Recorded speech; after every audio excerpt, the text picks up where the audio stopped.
Now, Doug, as I said at the top there, I mean, it was a lot calmer overnight last night, wasn't it, after days of riots there? Violence rarely seen in the country. What prompted it? What prompted it immediately was the decision by the Dutch government last Saturday to impose a much tougher lockdown measure. That is a curfew that takes effect at 9 p.m. every night till 4:30 in the morning. Now, it really came as a shock to a lot of Dutch because the Netherlands had been a country that, almost in the Swedish mold, had been very resistant to the types of measures we've seen elsewhere to fight COVID-19, measures such as mask wearing, such as imposing curfews of the type that we've been living through here in France, now beginning at 6 p.m. every night. So it was a really dramatic reversal in the type of policy that the Netherlands had followed. And while there had been sort of protests against some of the measures taken, bars and restaurants have been shut since October. Last month, mid-December, schools and all non-essential businesses were shuttered in the Netherlands. This was definitely the most sort of overnight brutal type move for a lot of people.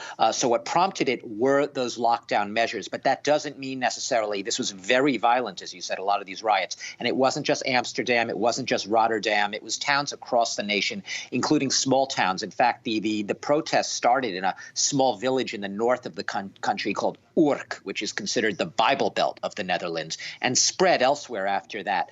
Not always everyone out there necessarily simply anti-lockdown, anti-curfew. There were a lot of things, pent-up frustrations, resentments against the government in general that brought people out into the street. But it did become violent, Stuart, as you said. In one case, a COVID-19 testing center was burned, rocks, fireworks thrown at police, looting of stores. And the Dutch government has really had quite a firm response. They've called these rioters scum. They've called them criminals. And they said that this has nothing to do with, free and fair and peaceful protest. So, Doug, I suppose the question now, was this a one-off bout of rioting, or could there be more to come?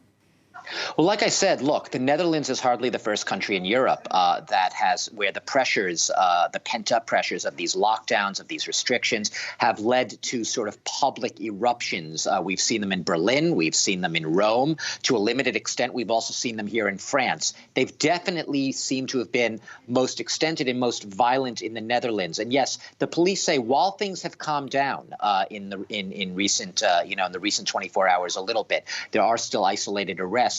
They fear that, in the words of one, that the genie is out of the bottle, that this could still come back because the rioters themselves, those who've participated, it's not simply people who are against curfew, anti-lockdown measures. It's brought sort of into cahoots, unified a very diverse array, Stuart. So you have far-right protesters, some of them anti-immigrant, blaming immigrants for these riots. Others who are anti-vaxxers, so they're protesting against vaccines. You also have football hooligans taking to the streets. They claim they're simply patrolling the streets, trying to protect hospitals and testing centers from being looted and shops from being looted and burned. The government has another take on that. They say that this diverse array, while motivated by different interests to come to the streets, they do share a common theme. They're mostly young, teens and in their 20s, and they're motivated, whipped up by social media platforms, especially far-right platforms where they congregate on platforms such as Telegram, such as Snapchat.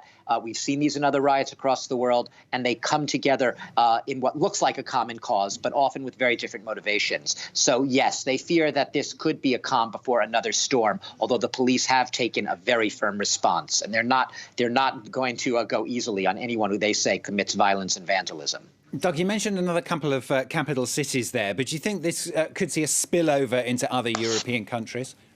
Interesting that you said that because, right, I mentioned, Stuart, that this is hardly a phenomenon isolated to the Netherlands. COVID-19 has created psychological, emotional pressures on a lot of people, and there's been this sort of tendency for people to lash out and want to somehow vent their frustration, and a lot of times we've seen it on the streets.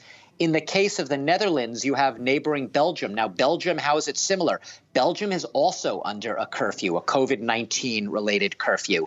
And their police, especially in the border towns with the Netherlands, are concerned that this type of violence, there could be copycats, emulators. They see what's going on. The same social media calls to protest in Belgium. So, yes, there are definite fears of spillover, and perhaps not just in Belgium, but in other countries where we've already seen protests or where in the face of what a lot of authorities fear could be a new wave coming due to the British variant and other variants, mutant strains of this virus, which could lead to a rise in cases. You could have more lockdowns, more government-imposed restrictions, and that in turn could lead to a lot of not just controversy through debate, but also perhaps people taking to the streets in violent actions or a backlash against the government imposing these restrictions.